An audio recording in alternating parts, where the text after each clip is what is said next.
Hello everyone. This is third lecture of estimating and costing.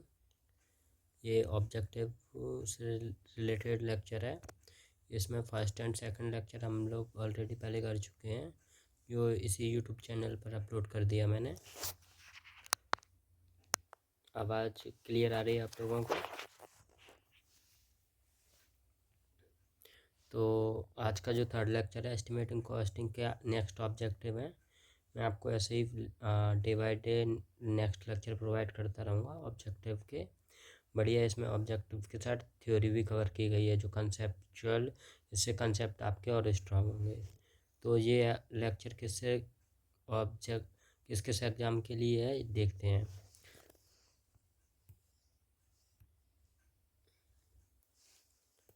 ये SSC JE, RRB JE, MP JE and A, Vyapam sub engineer और MPI टीआईटीओ, जहाँ भी electrical engineering के objective आएंगे वहाँ आपको हेल्प होगी। तो स्टार्ट करते हैं अपना लेक्चर।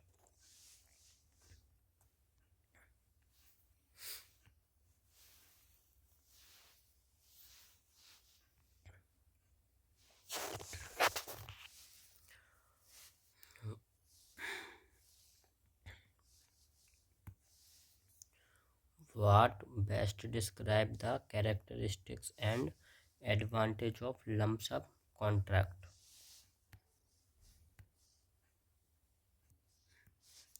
लम सम कॉन्ट्रैक्ट के एडवांटेज क्या हैं? The quality of each item is meticulously measured, thereby carrying a higher risk of the owner. ऐसा कुछ होता है, देखते हैं next. The contract undertake specific work for an indefinite amount, the cost of which is uncertain at the beginning. इसमें कोई amount जो cost रहता है अनसर्टेन या अनडिफाइंड रहता है, ऐसा कुछ है। या इसमें लमसम कॉन्ट्रैक्ट में बहुत ज़्यादा कोई ओनर की रिस्क रहती है, ऐसा कुछ है। एडवांटेज पूछ रहा है वो लमसम कॉन्ट्रैक्ट के। The contract undertake specific task for definite lump sum amount, providing low risk to the owner and known cost. इसमें एक फिक्स रेट होती है, डिफाइंड रेट होती है और लो रिस्क होती है ओनर की, जो कि ऐसी कॉस्ट होती है जिसको ओनर जानता है, नोन कॉस्ट। ये होते हैं एडवांटेज। या फिर नेक्स्ट ऑप्शन है, this system is primarily used for industrial work and carries equal risk for owner and contractor, कि दोनों की इक्वल रिस्क होती है, ऐसा कुछ होता है। तो सबसे पहले देखो कि वो एडवांटेज पूछ रहा है लमसम कॉन्ट्रैक्ट के। तो ऐसा कुछ नहीं होता कि बहुत ज़्यादा रिस्क ओनर की होती है तो फिर लमसम कॉन्ट्रैक्ट का कोई मतलब नहीं है। इस शब्द से ही समझ में आ रहा है, टर्म से लमसम एक इनडिफाइनाइट अमाउंट होता है जो फाइनाइट नहीं हो, ऐसा अमाउंट भी नहीं हो सकता। अनसर्टेन, कॉस्ट ऑफ अनसर्टेनिटी, ऐसा कुछ नहीं है। इसका जो पढ़ के आंसर समझ में आ रहा है वो थर्ड हो जाएगा। The contractor undertake a specific task, एक स्पेसिफिक टास्क होता है। डेफिनेट लमसम अमाउंट होता है। Providing low risk owner. आगे एक ट्रिक और बताता हूँ क्वेश्चन को सॉल्व करने की। ऑब्जेक्टिव जो थ्योरी वाले रहते हैं, जब भी चार ऑप्शन हो उसमें नहीं समझ में आए तो जो सबसे बड़ा स्टेटमेंट वाला जो क्वेश्चन होता है, लगभग 99-90% केस में वही आंसर होता है। तो ऐसे ट्राई कर सकते हो, अगर तुक्का भी लगाना है तो। देखते हैं।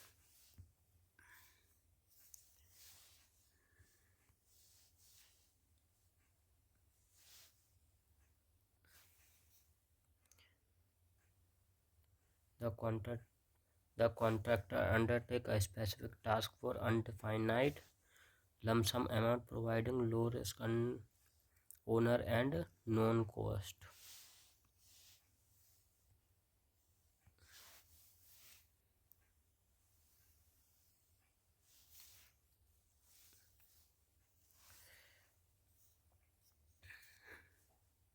वही लाइन हो गई, एक बार पढ़ लेना।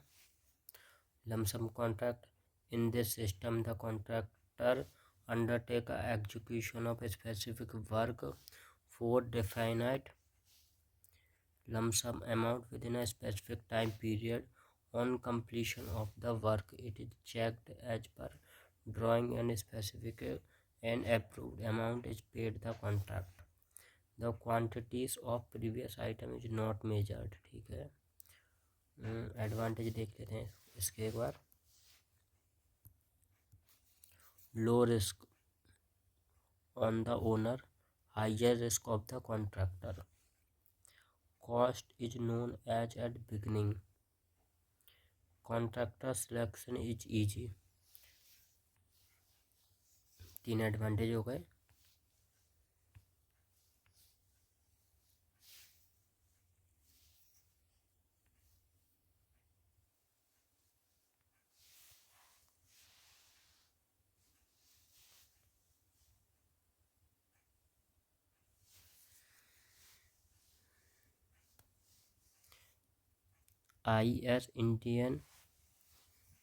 IS specific 39591983 specify the standard dimension for which type of electrical insulator.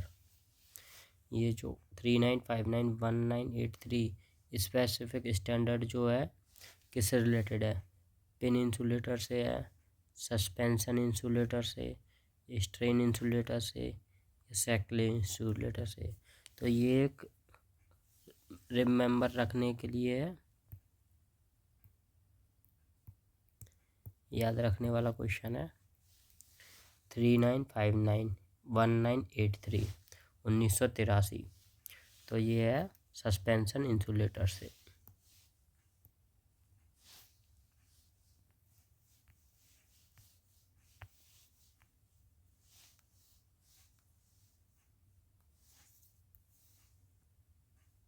Suspension insulator से हाईलाइट कर देता हूँ. Types of electrical insulator.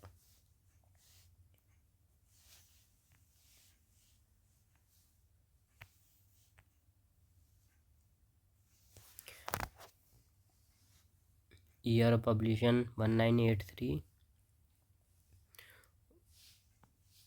1939591983 specify the standard dimension and requirements for porcelain suspension.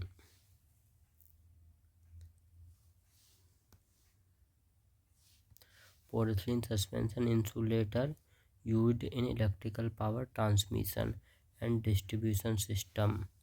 The standard aims to ensure consistency in the dimension and performance. ये dimension के लिए है. Scope ये सब देखने की जरूरत नहीं है. ठीक है.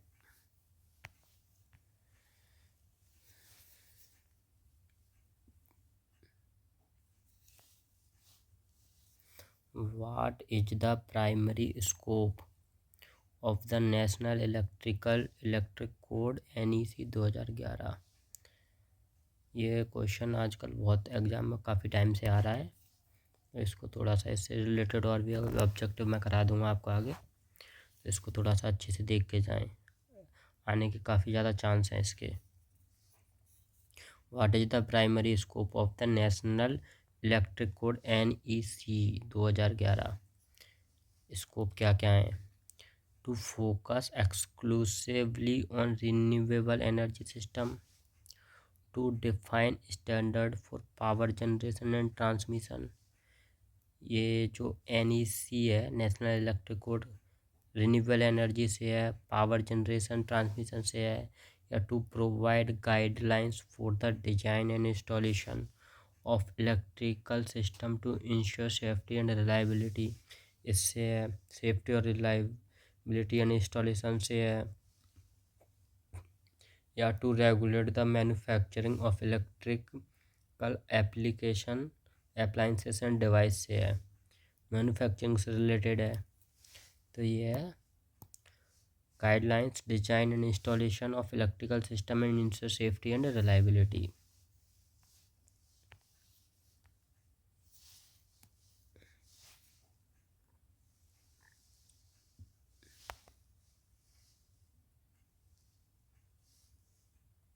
Primary scope national electrical code NEC 2011 to provide guidelines for the design and installation of electrical system to ensure safety and reliability.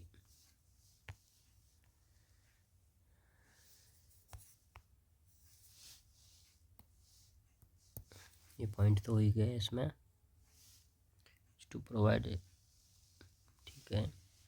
Equipment किस किस के लिए, it focus on minimising hazardous, मतलब जो खतरनाक वो होते हैं रसायन उनसे, hazardous, preventing as accidents, injuries, fires related to electrical installation, safety. The NEC National Electric Code prioritize safety by outlining general safety procedures, providing recommendation for safe practice and addressing specific hazardous electrical installation. The code applies to various type of electrical installation including those building के लिए, industrial sites, even outdoor location के लिए। Wiring कौन कौन सी है,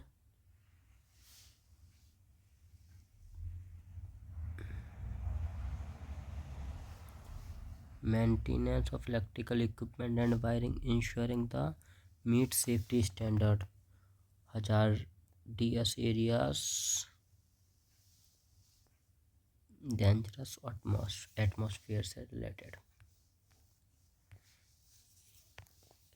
तो I hope clear हो गया हुआ ये।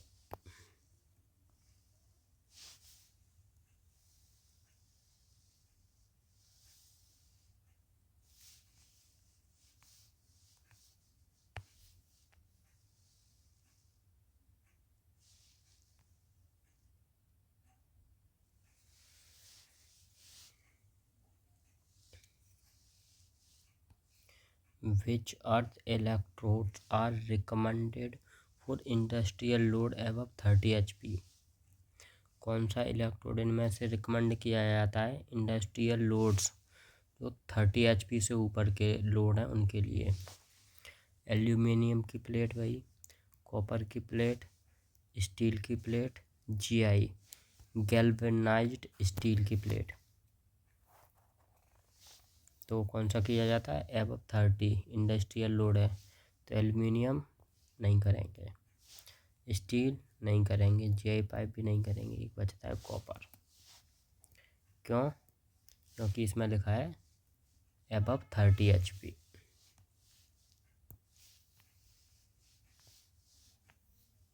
कॉपर की प्लेट, लोड एबव 30 HP याद रखेंगे, ये सब याद रखें। एस्टिमेटिंग एंड कॉस्टिंग में जो ज़्यादातर क्वेश्चन रहते हैं वो याद रखने वाले रहते हैं। कंसेप्ट भी रहता है, जहाँ कंसेप्ट की ज़रूरत है वो मैं आपको करा ही रहा हूँ, बट मैक्सिमम जो है याद रखने की कोशिश किया करो, क्योंकि ये सब्जेक्ट थ्योरेटिकल है, रटने वाला है, मैक्सिमम तो समझ लो बट फिर भी याद रखना ही पड़ता है इसमें। For industrial load above 30 HP, copper plate for earth electrode is the best practice, ensuring effective grounding and safety of electrical system. Conductivity, copper has excellent electrical conductivity, making high effective of grounding application. It ensures that faulty currents are safely dissipated into the earth. क्यों? क्योंकि conductivity high है तो current को जल्दी से flow कराएगा। Corrosion resistance, copper is also resist to corrosion, जंग लगने से बचा देता है, which is crucial for ensuring long term reliability, effectiveness of the grounding system, specially in industrial environment where moisture and other corrosive elements में be present. Ground में क्या होता है, जंग लगने के चांस थोड़े ज़्यादा होते हैं तो कॉपर बेस्ट रहता है। इंडस्ट्रियल स्टैंडर्ड, ठीक है, कॉपर की जो अर्थिंग होती है सुपीरियर होती है। Earth electrode, it conductive part, ठीक है।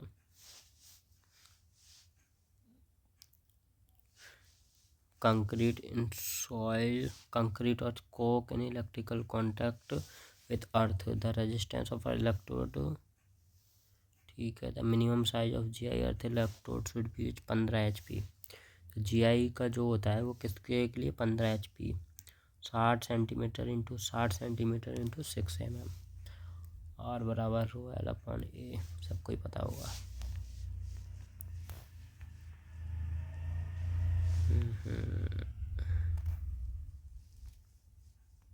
एक मिनट बस।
नेक्स्ट क्वेश्चन पे आते हैं।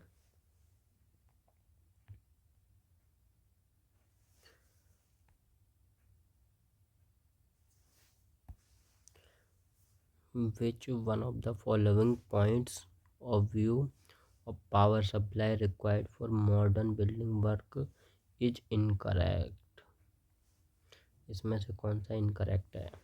Power supply required for modern building, switch board etc should be properly secured and capable of being locked, switchboard and should be properly secured and being capable of, ठीक है।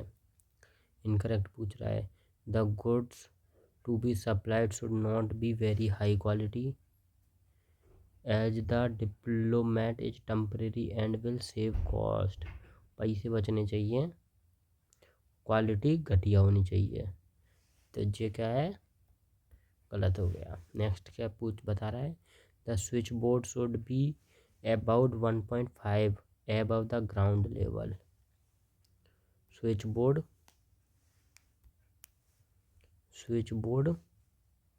1.5 metre से ground level से ऊपर होना चाहिए, सही है। The cable should be good quality and should be properly supported, सही बात है। तो गलत कौन सा है? ये तो इनकरेक्ट पूछ रहा था ये, तो करेक्ट आंसर कौन सा हो गया? करेक्ट ऑप्शन हो गया ये।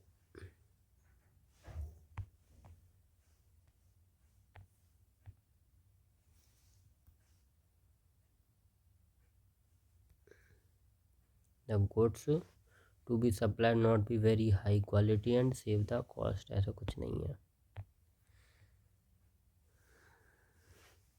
In modern building technology, the following demands are made for power supply and their individual components: long life and high quality, ठीक है, लॉन्ग लाइफ होनी चाहिए और high quality,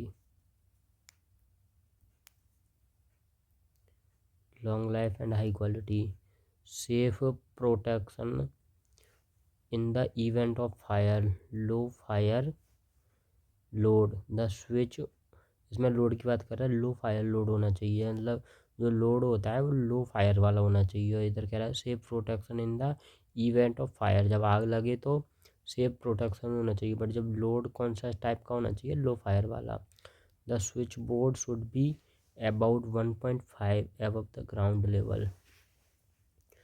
Switchboards etc. should be properly secured and capable of being locked. Flexibility in load, location and connection, but critically in the design, low specific requirements. Low space requirements.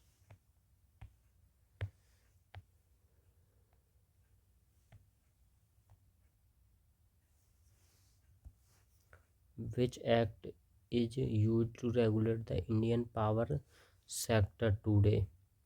कौन सा regulate कर रहा है? Indian electricity act 1910, 1948, 2000, 2003 पूछ रहा है today. तो वैसे तो ये सारे ही होते हैं, बट टुडे पूछ रहा है, लेटेस्ट वाला पूछ रहा है, तो ये वाला हो जाएगा, Indian electricity act 2003।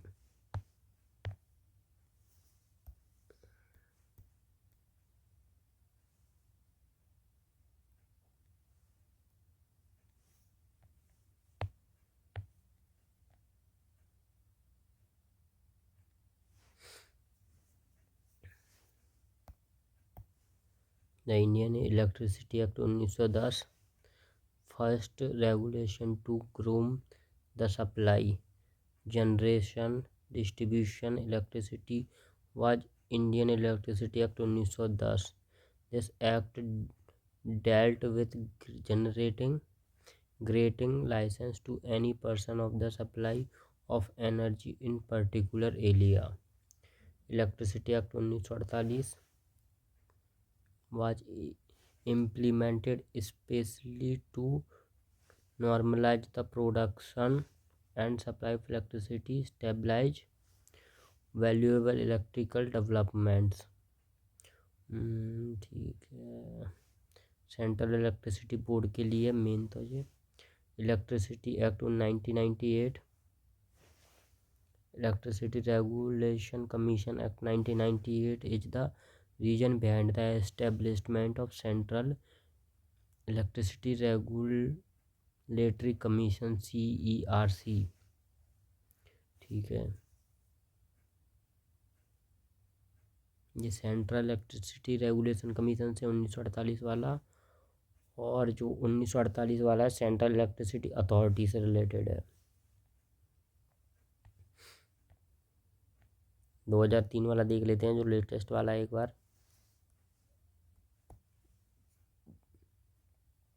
With the passing of time need of advance electricity law was felt due to emerging power sector reforms in various states of India. In order to fulfill such needs,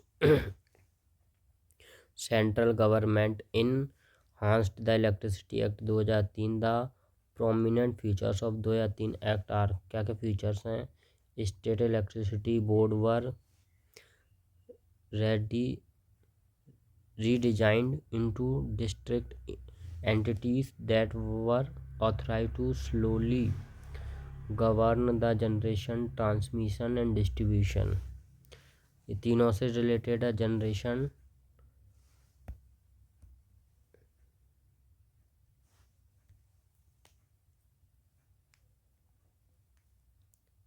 generation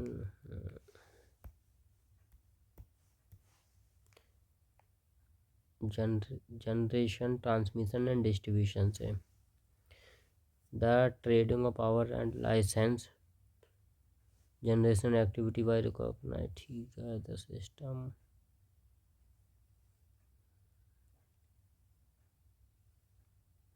ठीक है, ये इसी से related है। एक ये देख लो, central electricity authority CEA was recognized as technically advisory body to the government of India and Electricity Regulatory Commission, Central Electricity Authority।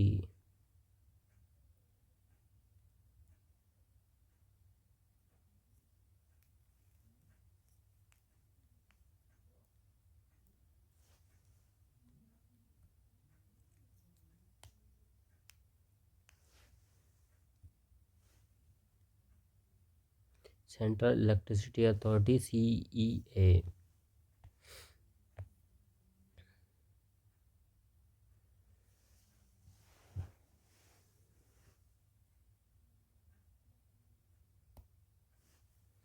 As per in IS 01989 lighting arrestor should be connected to grounding system using conductor having minimum cross sectional area R बराबर रो L upon A। Minimum cross sectional area मतलब maximum resistance area of, नहीं नहीं नहीं नहीं नहीं, ये नहीं कह रहा वो, और minimum cross sectional area of 16 square mm। Lighting arrester से जो मिनिमम क्रॉस सेक्शनल एरिया होता है ग्राउंड से जो कनेक्ट करते हैं लाइटिंग अरेस्टर को, 16 स्क्वायर mm का होना चाहिए, ठीक है। Proper crossed sectional area minimise resistance, proper cross sectional area minimise resistance and ensure effective grounding. जो प्रॉपर क्रॉस सेक्शनल एरिया जो होता है मिनिमाइज रेजिस्टेंस को मिनिमम करता है, क्योंकि R बराबर रो L अपॉन A। अगर ये प्रॉपर होगा तो रेजिस्टेंस कम होगा, ये बात भी ठीक है। और ये फैक्चुअल डाटा वाला है कि 16 स्क्वायर mm से मिनिमम क्रॉस सेक्शनल एरिया होना चाहिए लाइटिंग अरेस्टर का।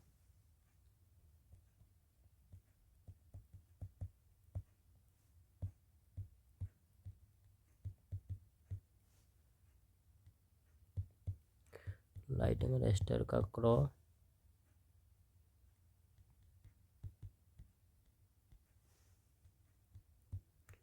Sectional area 16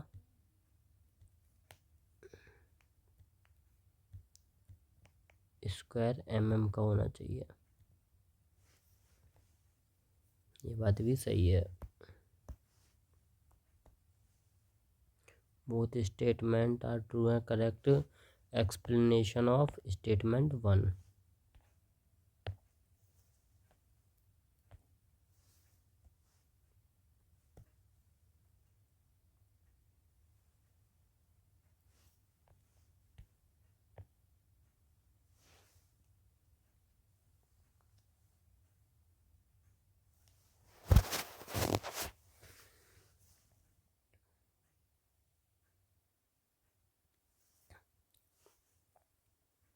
statement 1, as per Indian standard 23091998 lighting arrester should be connected to ground system conducting have a minimum cross sectional area 16 mm square.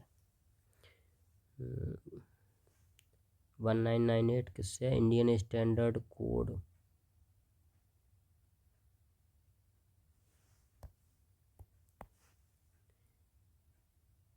Protection of building and align structure against lighting.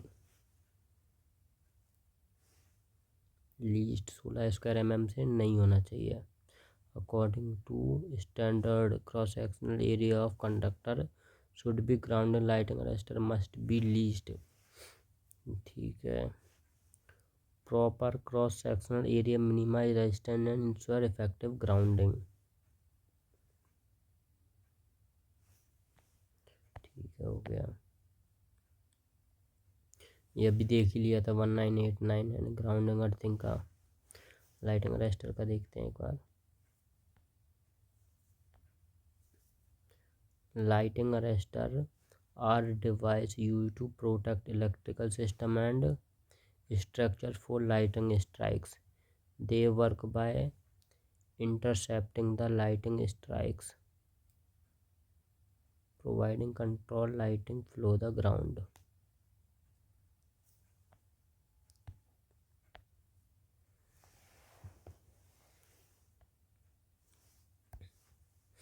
According to IS 30431987, अभी 1989 का था, the minimum depth at which copper plate electrode should be wired 1.5 meter. Burial depth ensure proper grounding and effective dissipation of fault current. Burial depth ensure proper grounding. Burial जो depth होती है ensure क्या करती है, proper grounding को। Burial मतलब अंदर तक जो डेप्थ होती है प्रॉपर ग्राउंडिंग को, और इफेक्टिव डिसिपेशन ऑफ, जितना अच्छे से ग्राउंड होगा उतना अच्छे से फॉल्ट करंट डिसिपेशन होगा। ये तो ठीक है, ये वाला और देखते हैं एक बार। Minimum depth at which copper plate electrode, copper के प्लेट इलेक्ट्रोड की should be wired in 1.5 metre, 1.5 metre तक, यानी कि 9 फुट तक अंदर तक गड़ा होना चाहिए कॉपर का इलेक्ट्रोड, जो कि बहुत होता है।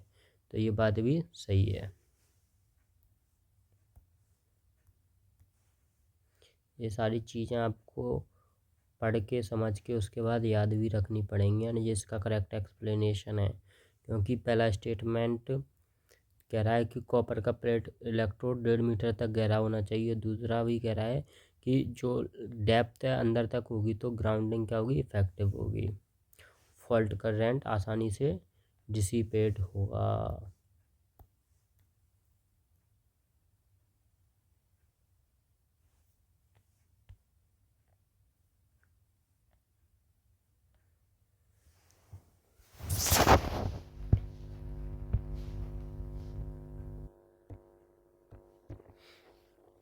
According to Indian standard 1.5 metre होना चाहिए, and burial depth ensure proper grounding and effective fault current. 1. Copper plate electrode 1.5 metre तक अंदर तक होना चाहिए। Proper grounding is crucial for safe electrical installation and protection equipment and personnel. The burial depth of electrode plays a significant role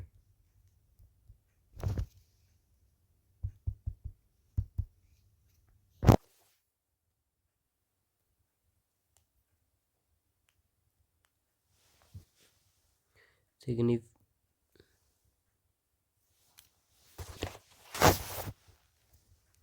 sign-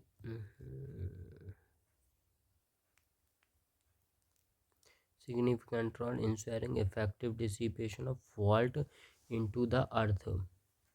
At depth 1.5 meter, electrode is likely to be contact with soil to require moisture, which is essential for reducing resistance of the grounding system. This facilitates the safe and effective dissipation of electrical fault current, the protection of system, and reducing the risk of electrical shocks.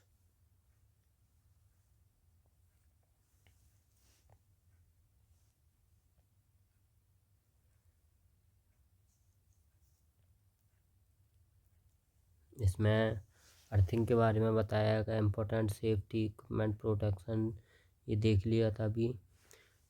Types of earthing कौन कौन सी होती है, plate earthing, rod earthing and strip और wire earthing. तो plate earthing में copper और galvanised steel कर लेते हैं। रॉड अर्थिंग में utilise a metal rod with ground achieve the desired resistance. Strip earthing में भी कॉपर और गैल्वेनाइज्ड स्टील हॉरिजॉन्टल ट्रेंच में यूज करते हैं। Methods of installation, depth, soil treatment and connection, ये सारी चीज़ें यूज करते हैं मेथड्स में।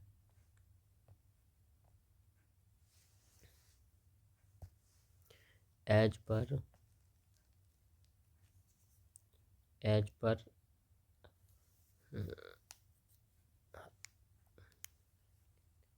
पर इंडियन स्टैंडर्ड 23091989, अभी 89 से पहले रिलेटेड एक क्वेश्चन और देखा था। The radius of protection full lighting rod is determined using rolling sphere model. Lighting rod जो होती है उसका जो प्रोटेक्शन होता है वो रोलिंग स्फीयर मॉडल से क्या डिटरमाइन किया जाता है। ये देखते हैं अभी सेकंड स्टेटमेंट क्या कर रहा है। The model helps calculate the area protected by lighting arrester. ये जो ऊपर स्टेटमेंट कह रहा है रोलिंग स्फीयर मॉडल, उसी से नीचे है कि model helps to calculate area protected by lighting rod. क्या ये सही है? तो ये बात भी सही है, ये बात भी सही है, और ये इनका करेक्ट एक्सप्लेनेशन है। ये कुछ याद रखने वाले क्वेश्चन है, तो करने के बाद ही समझ में आएंगे, इसलिए मैं कह रहा हूँ कि ये थोड़े से अच्छे और नए वैरायटी के क्वेश्चन है। ये मैं वैसे नहीं करा रहा हूँ कि आई रूल 46 क्या है, 47 क्या है, 32 क्या है, 30 क्या है, फ्रीक्वेंसी ±3 वोल्टेज ±6, तो वो सब नहीं करवा रहा हूँ। ये क्वेश्चन अगर आएंगे तो सिर्फ बहुत कम लोग ही कर पाएंगे ये पेपर में।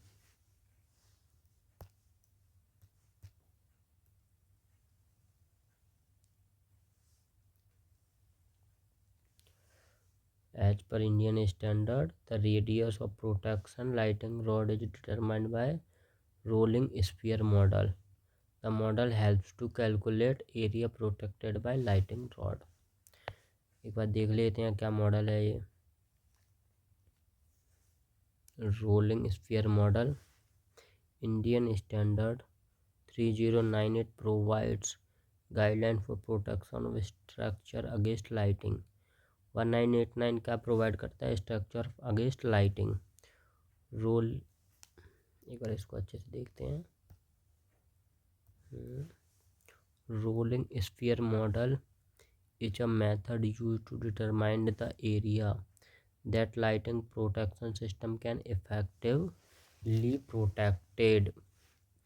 The model involves rolling imaginary sphere typically with radius 30 to 60 meter over the structure to identify points that are susceptible to lighting strikes. By using this model, radius of protection of lighting rod can be accurately calculated। जो second statement था, the model helps to calculate area protected, calculate the area protected। 1989 समझ में आ रहा होगा कितना जरूरी है। Rolling sphere model देख लिया, लाइटिंग प्रोटेक्शन स्कीम देख लिया। अभी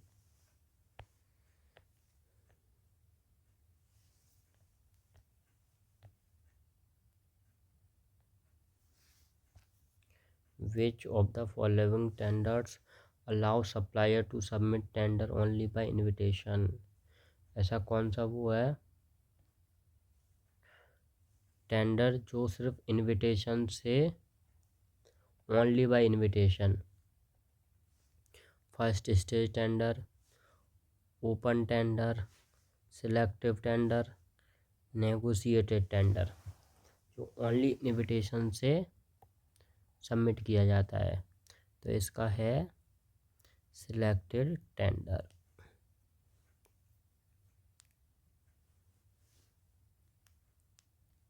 फर्स्ट स्टेज टेंडर ऐसा कुछ सुना तो नहीं है मैंने। ओपन टेंडर तो भाई ग्लोबल टेंडर होता है जो न्यूज़पेपर वगैरह उसमें करा जाता है। नेगोशिएटेड टेंडर नेगोशिएशन से रिलेटेड होगा। तो ओनली सिलेक्टिव टेंडर जो है बाय इनविटेशन से।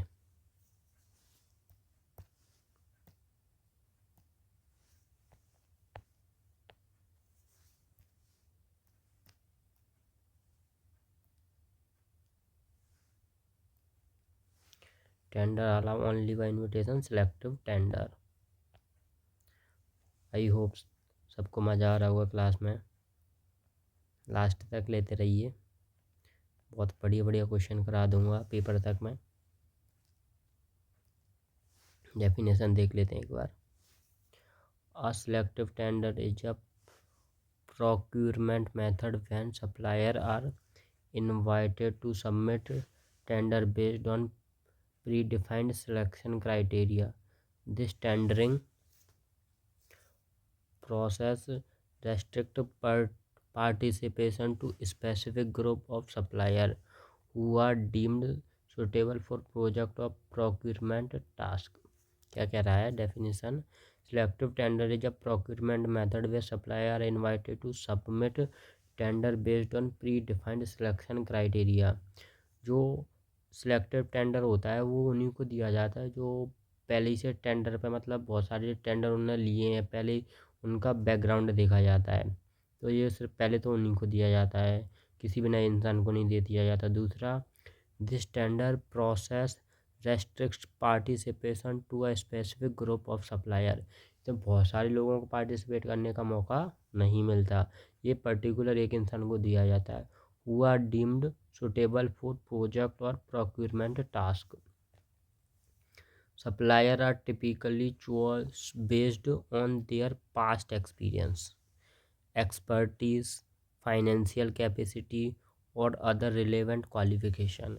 उसकी कैपेसिटी सप्लायर की जो है, पास्ट एक्सपीरियंस देखा जाता है, एक्सपर्ट कितना है, फाइनेंशियल बैकग्राउंड उसका कैसा है, उस पर दिया जाता है। क्योंकि सिलेक्टिव टेंडर है ना ये, तो सिर्फ और सिर्फ एक पर्टिकुलर एक इंसान को दिया जाता है, तो उसका सब कुछ बेस्ट होगा तभी तो देंगे। Unlike open tendering, selective tendering ensures that only invited suppliers can participate. Working principle: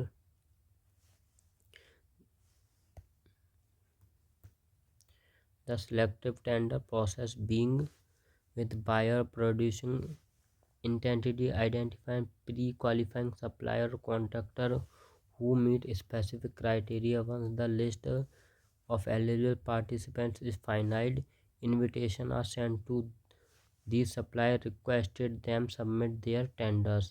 This approach ensures that only competent and reliable suppliers participate in the tendering process, reducing risk associated with unqualified bids. इससे क्या होता है, जो बहुत सारे open tender में भरते हैं तो अनक्वालिफाइड जो बिड्स होती हैं, अनक्वालिफाइड जो टेंडर लोग होते हैं उनसे बचे जाते हैं। एडवांटेज एंड डिसएडवांटेज देखने की ज़रूरत नहीं है। ठीक है।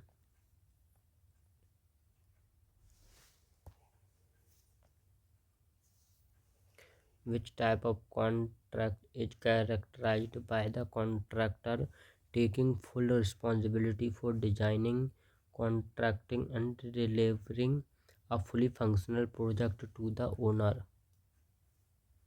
Which type of contract is characterized by the contractor taking fully responsibility for designing, construction and delivering a fully functional project? किस टाइप के कॉन्ट्रैक्ट में कॉन्ट्रैक्टर की फुल रिस्पॉन्सिबिलिटी होती है डिज़ाइन की, कॉन्ट्रैक्टिंग की, डिलीवरी की एंड फुली फंक्शनल प्रोजेक्ट? तो cost plus sliding scale of fees ऐसा कुछ होता है। टर्न की contract, negotiate contract, percentage rate contract.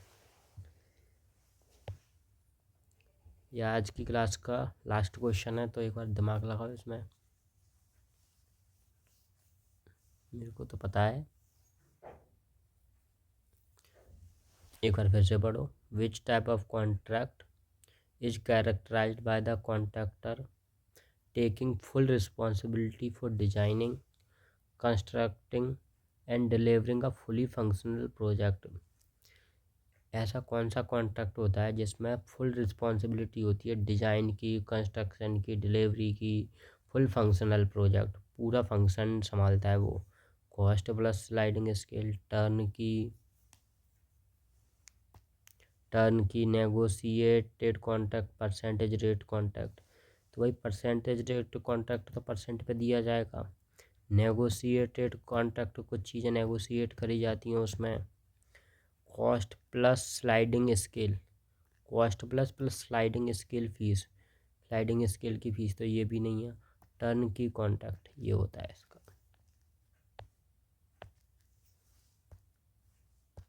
अच्छा क्वेश्चन है, याद रखना है इसको।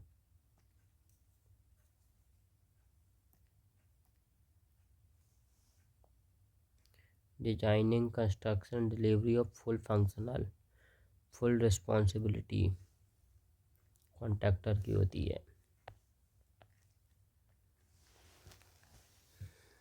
A turnkey contract is type of construction contract in which the contractor takes full responsibility for designing, construction and delivery of fully functional project to the owner. In a turnkey contract, the owner typically provide specific project requirements and objectives. The contractor assumes responsibility for all other aspects including design, procurement, instruction and commissioning. Turn की contract याद रखना इसको। आज की class का ये last question था।